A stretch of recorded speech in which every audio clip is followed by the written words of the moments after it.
Hello everyone. This is going to be a bit of an unusual video. I wanted to try to get one more thing out there, but the issue of course is that we're dealing with power outages and I've got obviously a lot of other stuff to deal with at the moment. And so what it means, I don't really have time to write a script or something like that and then edit and make very visually pleasing videos, and I do apologize for that. But what I am doing right now is pretty much unscripted and just sort of informal, but just to put something out there. And so if you bear with me, I'm actually recording this by candlelight at the moment because there's no electricity. And what I wanted to talk about was a common response to something that was dealt with in probably my most popular video about the dumbest arguments about the thing happening over here in this Eastern European country.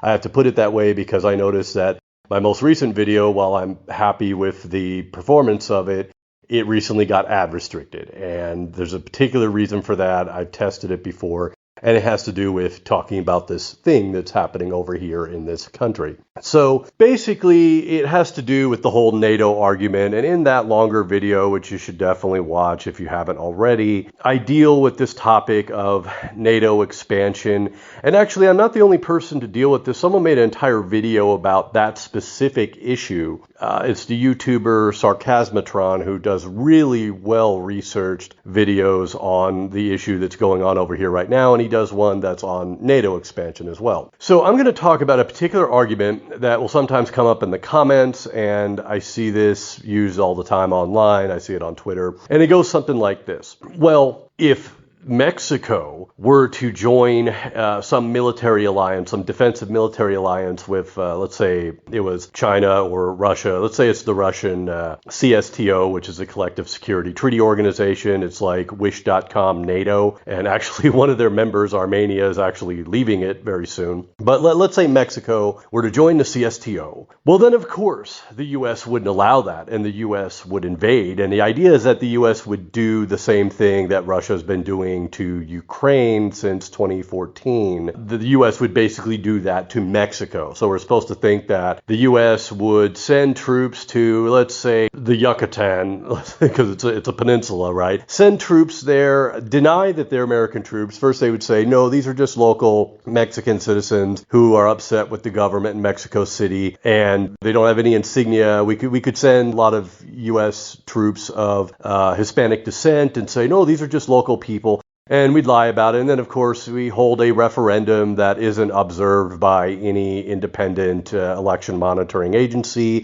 We say we got 90% in favor of joining the United States, so the Yucatan is now the 51st state. And then we go and do the same thing basically in, let's say, I don't know, Sinaloa, for example, okay? And people have you believe that that's exactly what the U.S. would do if Mexico were to join the CSTO. And the quick response to that for me is basically, well, you would support that? Like if you're American and this unlikely scenario were to happen, you would support that war or that American special military operation? You would be fine with the United States doing that, and you just say, oh, well, it's just realpolitik. Of course the U.S. would do that. I should hope not. I hope that you would not support that against our neighbor to the south. Although I will say, as an aside, there was some talk in Republican primaries of invading Mexico because I think way too many people are believing that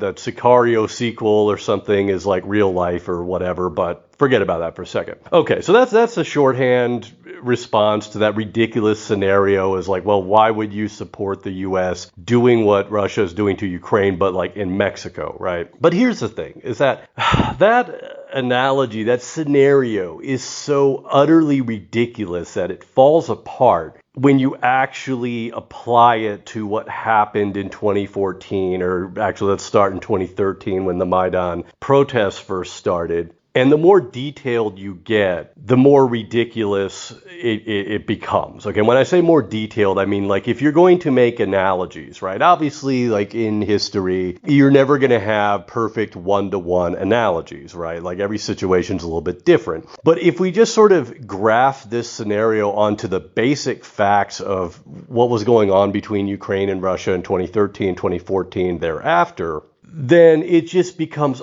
utterly ridiculous. Okay, so if we're going to make a comparison here, then we need to compare at best apples to apples, right? Like I said, there'll be differences, but let's just say we're comparing, Granny Smith apples to the Golden Delicious ones, something like that. Okay, but at least they're both apples, all right? And I want to say before I start, I'm not actually the first person to do this. There's a very popular Twitter account called Darth Putin, and they've actually written a book. It's on Amazon, but they used to have a blog, and I think it's gone. But this dude, or I don't know if it's male or female, so I'm not going to say, I'll just say they did an amazing parody of this idea where they basically tweak the scenario so that it really fits, and it just shows you how ridiculous it is, right? So as some of you may know, Mexico and the U.S. are very close trading partners. Everyone knows about NAFTA and everything like that. And this has been the case for a few decades, okay? Very important trade partners. And you might say that a lot of our economies are sort of intertwined because of that relation. Now, let's just say at some point that there was some situation where Mexican citizens got fed up with a particular politician who was insanely corrupt and just bringing the country to ruin. And the one thing that was seen as a saving grace is that this guy was going to negotiate this deal with China, let's say, for free trade. And this is something, let's just say that a majority of Mexicans, including people who initially voted for him because he promised this, let's say that's what they wanted. So the U.S., not liking this, decides to basically enact a trade war against Mexico. So they start blocking the trade of goods on the border, and basically they're openly threatening to cause problems. And at some point, we could imagine the ambassador to Mexico in a public setting threatens the president of Mexico. Like, he threatens him and he says, if you go and sign that deal, there's a good possibility you could lose the Yucatan and Sinaloa, or Baja California, let's say. That makes a lot more sense, right? And he makes this public threat, and this is recorded in the news, right? And it's posted somewhere where you can look it up today, how he made that threat, right? And a little bit later, when it comes time to sign that deal, he doesn't sign it. He doesn't say they're not going to do it, but he basically says, well, we're not going to do it at this time, but we're definitely going to do it. And at this point, a protest breaks out. Okay. And it's a small protest in the capital.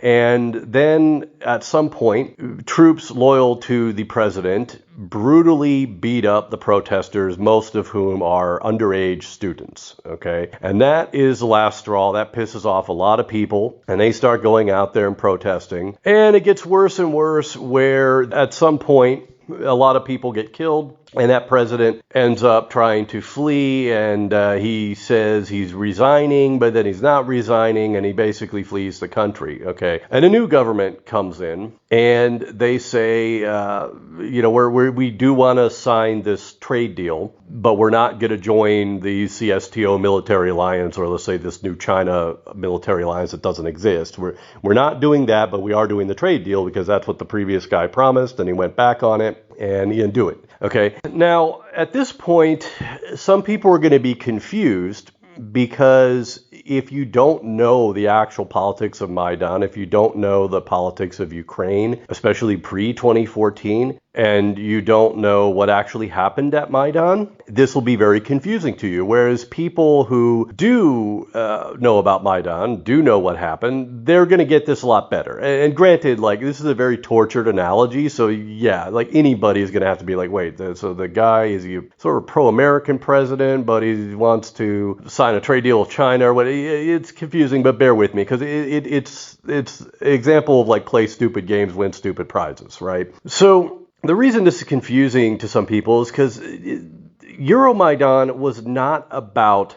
NATO membership. Nobody was offering Ukraine NATO membership. Nobody wanted to. many important NATO members, including the United States, were dead set against it. Many Ukrainians were actually against NATO membership at the time of Maidan. When the new government came into power, because basically Yanukovych was essentially impeached and removed legally because he just left, and you can't just leave, right?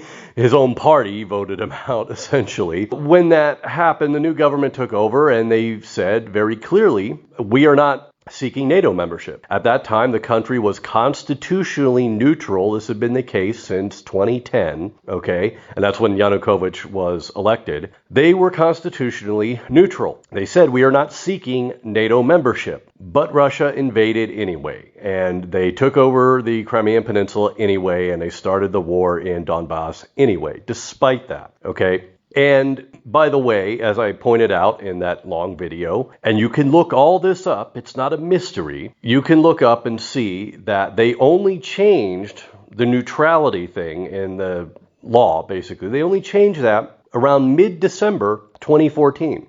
That's about 8 months after Russia's annexation, their takeover of the Crimea and their war in Donbass, right? 8 months after that, just to remove neutrality. Okay, they didn't actually start seeking NATO membership officially until a few years after that. Okay, that is what happened. All right, so here's the problem we come to, is if we're going to do the Mexico analogy, we can't say what the U.S. would do if Mexico was going to join the CSTO or some like Chinese defensive pact or something like that, because that's not what Ukraine was doing in 2014. That is not what was being discussed. No one was offering NATO membership, and Ukraine was not seeking NATO membership. And once you understand that, then what you're basically saying is that the U.S. could invade Mexico and annex part of it and start a war there because they think this new Mexican government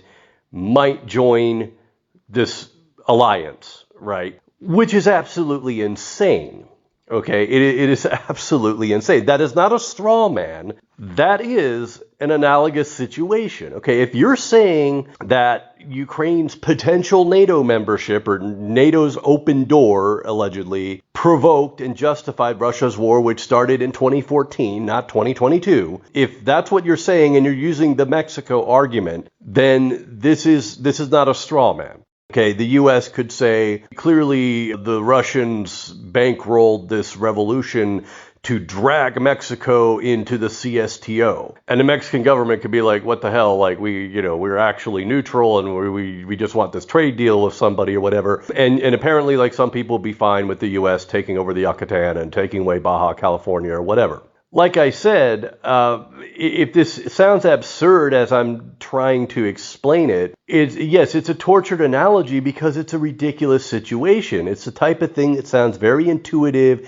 It's one of those things that they say sounds smart to stupid people, okay? When you say something like, well, obviously if Mexico were joined this, well, Ukraine didn't join any alliance, okay? Ukraine wasn't seeking to join a military alliance.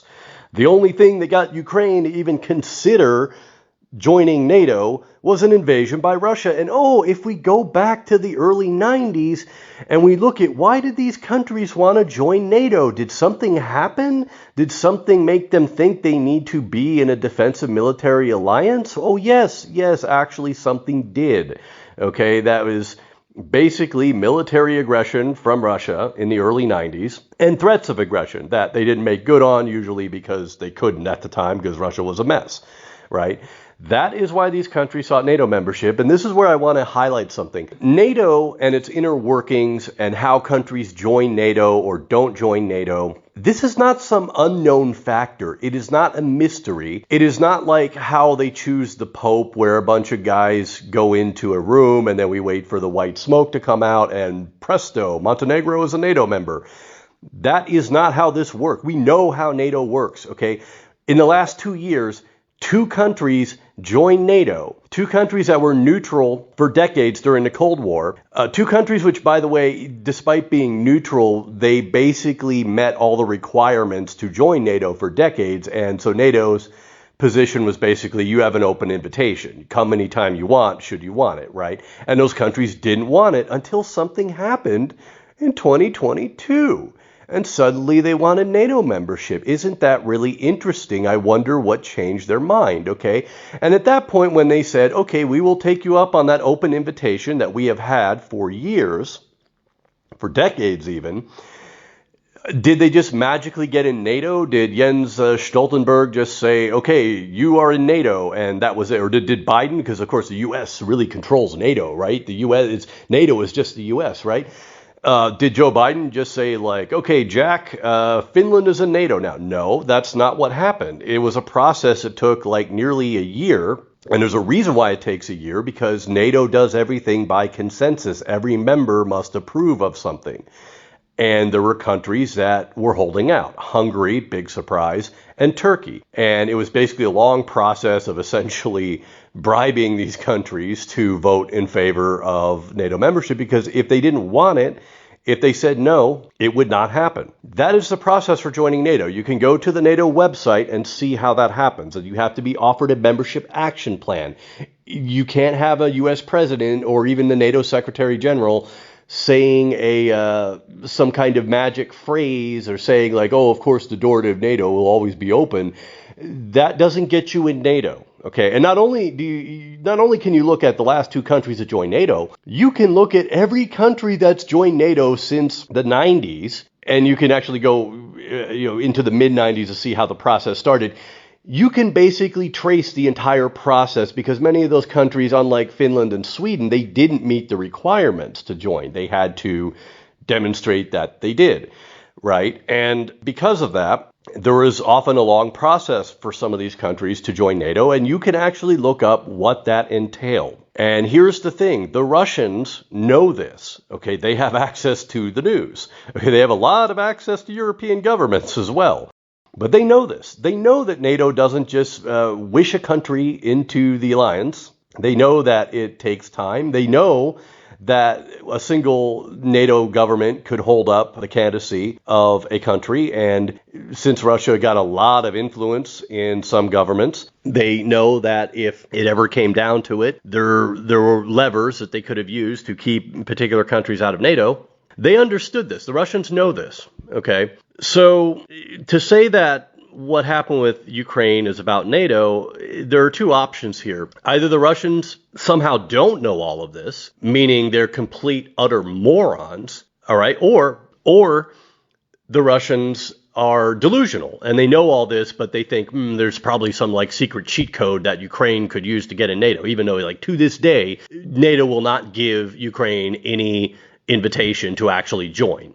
Okay, the Russians know this, all right? So it's either one of those two things, and if the Russians are either delusional or utter morons, then there's no point in negotiating with them, and their aggression must be met with aggression. Or here's a third option, and here's the real option. The whole NATO expansion thing is bullshit. Okay, here's the secret about the whole NATO expansion argument. That is the slop that Russia's soft power organs like state media, like RT, stuff like that, that is the slop that they feed ignorant Westerners because it sounds so intuitive, especially with that if Mexico argument, right? That's the slop that they feed to you when you don't speak Russian, you haven't really studied the history, and you haven't lived in that country, so you don't know how they talk to each other when they think that no dumb Westerner is listening to them, okay? So what you're always hearing is NATO expansion, and there was going to be biolabs, and they were going to send nuclear missiles to Ukraine. The idea of missiles sent to Ukraine before 2022, that is a big news story, okay? We don't just like deploy nukes somewhere or long-range missiles somewhere without a lot of news, okay? Like the Aegis Ashore system, the anti-ballistic missile system that the Russians were bitching about for like a decade at least. Okay, that's all in the news. That wasn't secret. We weren't secretly going to set up these missile bases in Romania, or earlier it was going to be Czech Republic and in Poland or something. Okay, this stuff is recorded. It's out there if you're not lazy, okay? So all that stuff is just the slop for you who, in the opinion of the Russians, you're the dumb outsider, the dumb foreigner, especially dumb Westerner. You can't find any countries on a map, and that's what they're going to tell you is, oh, we were just minding our own business, and NATO was surrounding us with bases. The Russians nearly put a NATO base in their own territory back in around 2012, okay? Is that something you do when you're so deathly afraid of something that you're willing to go and invade one of the biggest countries in Europe and try to annex parts of it just because you're so afraid of NATO? And here's another thing, just to back this up if you don't believe me, because Putin slipped up recently. I should say recently because it was months ago, but Putin kind of slipped up. He let the mask slip. He let the Westerners know what the game really is when he had that interview with Tucker Carlson. And Tucker asked him, and actually, like, credit where it's due, Tucker asked him what he should have been asking. Why did you go to war, basically? And of course, did Putin say immediately anything about NATO expansion, bases on his borders, biolabs? No. What did he do? He went into a long pseudo-history lecture about, well, you see, so this Viking went to Kiev and blah, blah, blah, and 30 minutes later, that's why Russia should have the whole entire south of Ukraine. Right. And he did this, and a lot of the audience was kind of confused about this because, look, I'm American, so I can make fun of my own nationality here. But the type of people that watch Tucker Carlson, like not hate watch, but actually think that he's informative, these are people not really that, let's say, well-read in history, let alone Russian history, let alone Russian pseudo-history.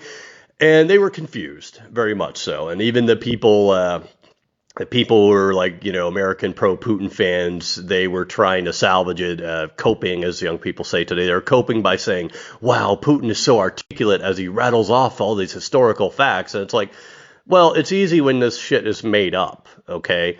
I can rattle off Warhammer 40K lore, which is a lot more compelling for at least 30 minutes, as Putin did, okay? But the thing is, Putin let the mask slip there because he had a perfect opportunity to get that message to Tucker Carlson, who, by the way, after the fact, Tucker was asked about that whole thing of the lecture, and he said it was the dumbest thing he'd ever heard, words to that effect, but he was very blunt about it, okay? But Putin let the mask slip there because he forgot what audience he was talking to, or at least he didn't care. And what he gave was an answer that was really directed at a domestic audience. And I'll tell you exactly how it's portrayed is, look at the dumb American coming to Putin to beg for an interview, and he doesn't know why we went to war.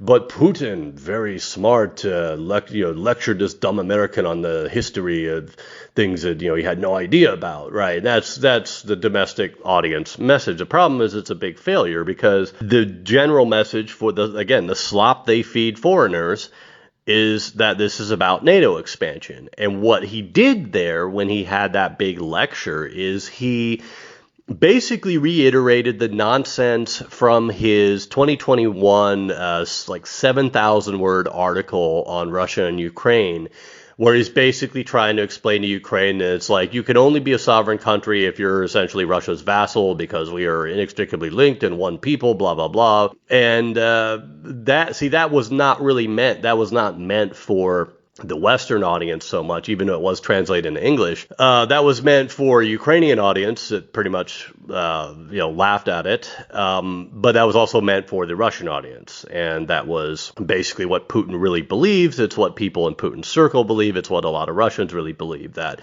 Ukraine is not this real country, that it's just this like offshoot of Russia. And the only reason why there's even a Ukrainian identity is because somebody, whether it's Bolsheviks, Austro-Hungarians, Poles, Obama, whatever, they're tricking and brainwashing Ukrainians into thinking that they speak a different language and have a different culture and stuff like that. And that's what they really believe, and that's the real reason why they are at war here. Because that's the reason, for example, why they annex territory and try to say it's Russia, because they believe it's Russia. That's really just it. Okay, they believe that if Russia is not an empire, then Russia cannot exist. And just think about that for a moment, especially if you're from a country that used to actually have an empire.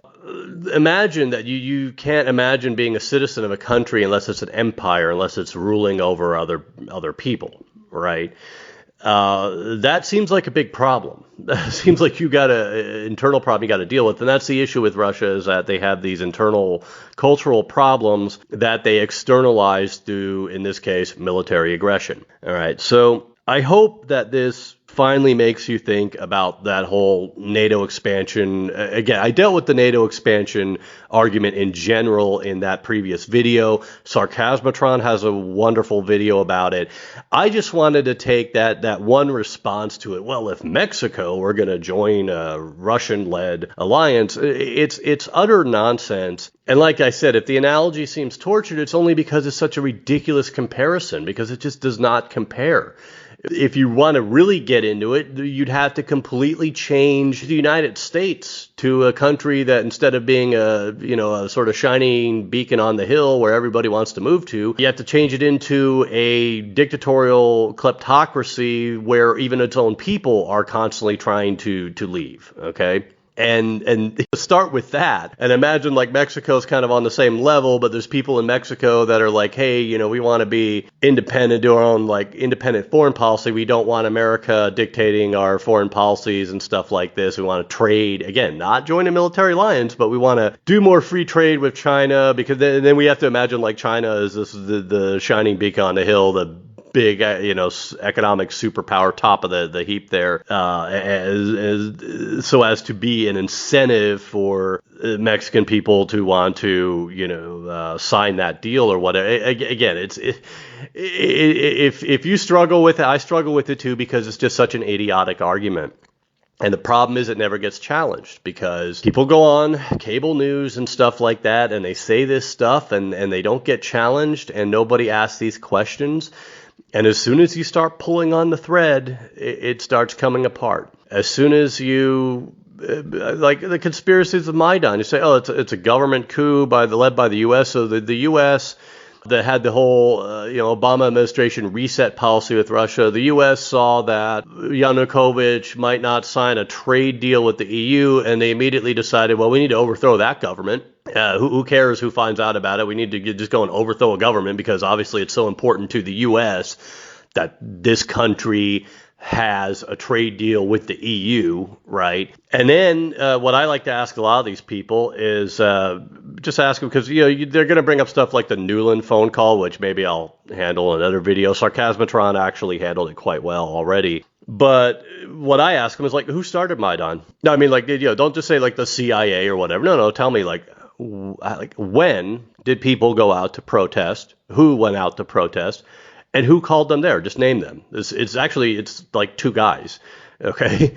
And if someone can't answer those questions like offhand, if they can't say who did that, or if they can't tell you whose idea was the EU integration deal in the first place, whose idea was that? If they cannot give you these answers, then don't listen to them.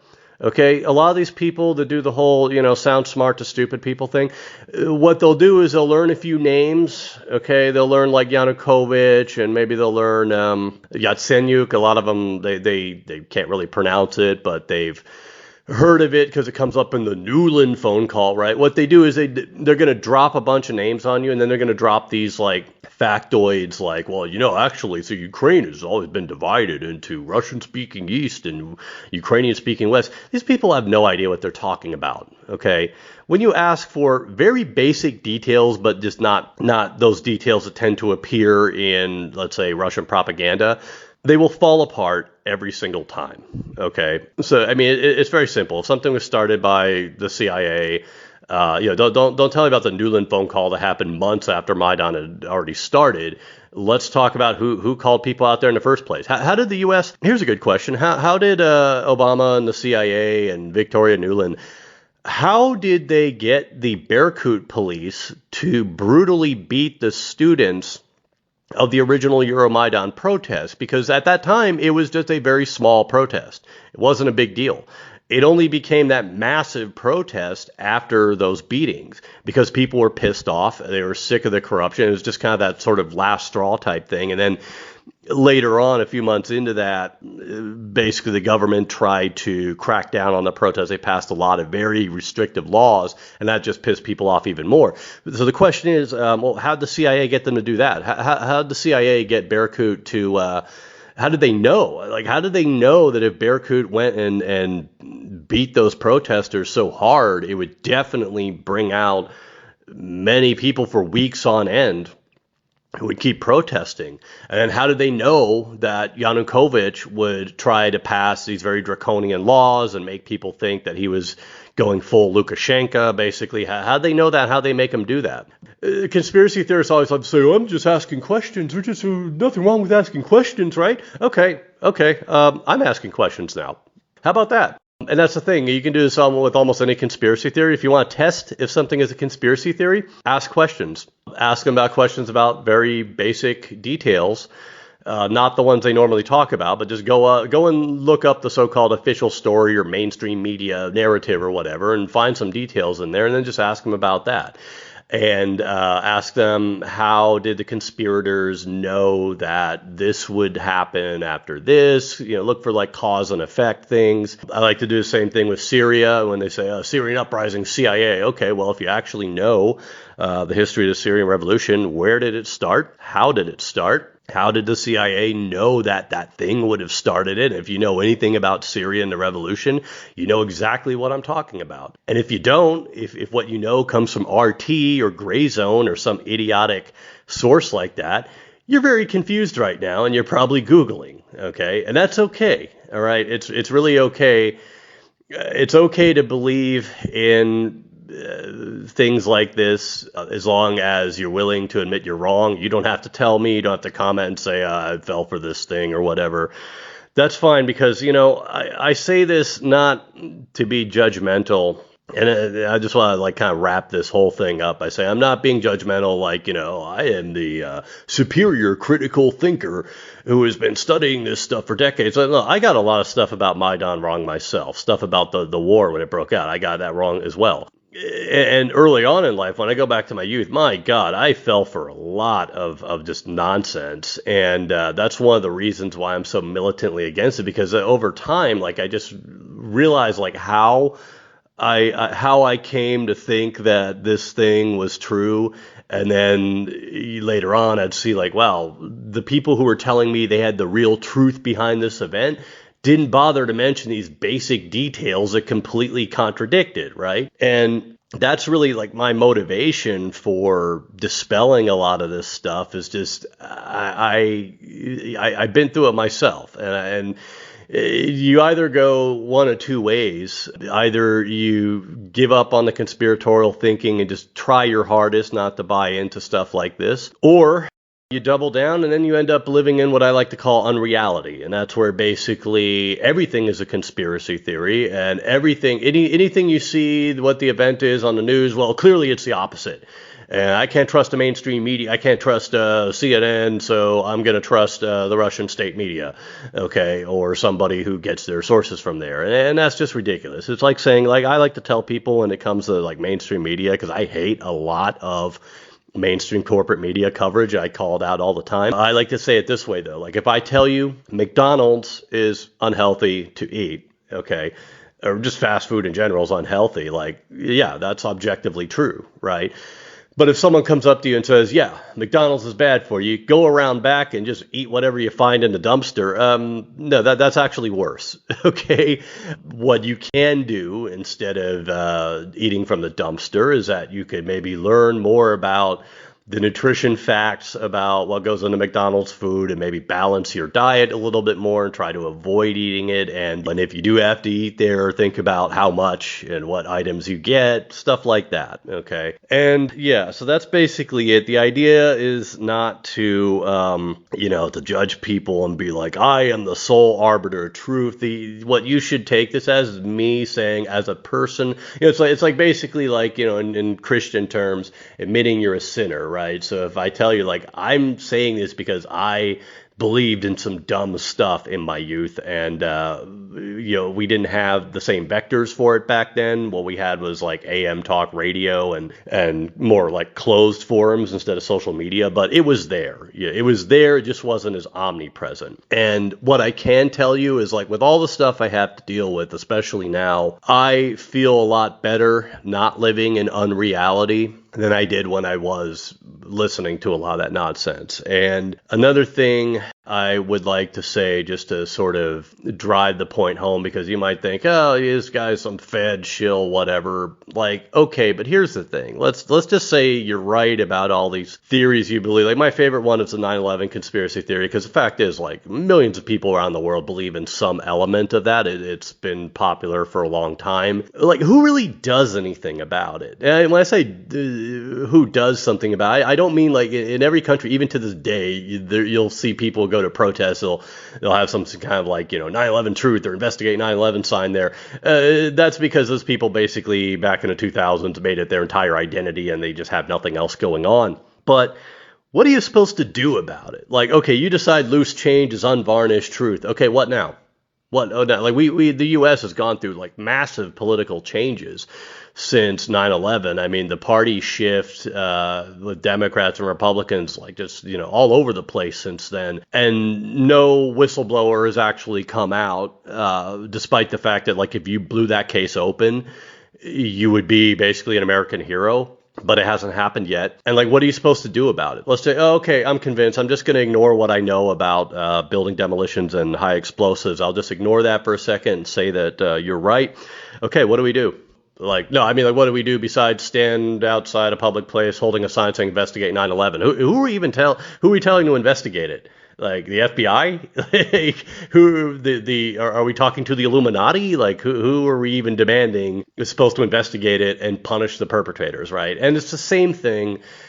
It's the same thing with all these other conspiracy theories, like the idea that, the NATO is just ganging up on Russia because, like the people tell me, Russia is getting away from the central bank system and everything. It's like, no, Russia has a central bank. Like they have a central bank that works in many ways. Not they're a little bit more improvising now, but they do work like central banks in other countries. And Russia also was a member of the World Trade Organization, so they were very much integrated into that whole globalist economy, right? But let's just say, like, oh yeah, okay, so you're right. So the evil West is ganging up on North Korea and Russia and Iran because they're challenging the whole banker or whatever. What do we do? What are you supposed to do with that? Like, are any guys gonna like sign up and fight for Russia or something? Are we gonna put you in a drone video? No, like, what do you do exactly to fight the global cabal besides posting online and handing out leaflets or buttonholing people at gun shows and ranting about the Illuminati? Like, what do you actually go out and do? But really just think about that. Like, even if you're seething and you hate me, thinking I'm like a Fed or CIA or whatever, no, like, think about that. Not for me. Think about it for you. Think about how your whole thing of just, totally disbelieving some stuff and gullibly believing other stuff is working out for you in your life. Like, are you really happy with that? Do you have good relations with your family members, coworkers, friends, and everything? Is that working out for you? If it does, great. But if not, stop listening to grifters. Like, go and actually check easily checkable facts, such as how Maidan started, what Maidan was actually about. Find out how NATO works and how NATO membership works, and understand that the way NATO works, that you don't join by them saying a magic word or something like that. Like, that is a objective fact. It's not like an opinion that NATO works this way. That's actually how they work. Go find those facts and, stop listening to these people who are promising you that they're going to tell you some secret thing that they don't want you to know. If the world really worked that way, these people wouldn't be making tons of money off social media. Okay, like Alex Jones, he would have died in a quote unquote car accident or have a heart attack or something like that, and you never know about it, because that's what would happen if real conspiracies worked that way. It's that simple. All right, well, I know that's kind of like a one-man podcast. I know that can be a bit difficult to listen to at times, but this is all I can work with. I'm still doing this by candlelight as I finish this up. I do invite you to, of course, click like and subscribe, share the video if you want, share it with maybe a family member you have that's kind of going down rabbit holes, because it's never good to go down rabbit holes. It doesn't really work out. And, of course, check the description below. There's a Patreon link there if you want to support my work to the extent that my full-time full-time work allows me to, I will try to post more stuff on here. Unfortunately, the reality is it's going to be more like this format for the foreseeable future. So if you have any questions, maybe in the comments, if we get some good questions in there, I could address those in a future video like this, just because there's not a lot of editing involved. All right, so that's basically enough for me. I will catch you next time.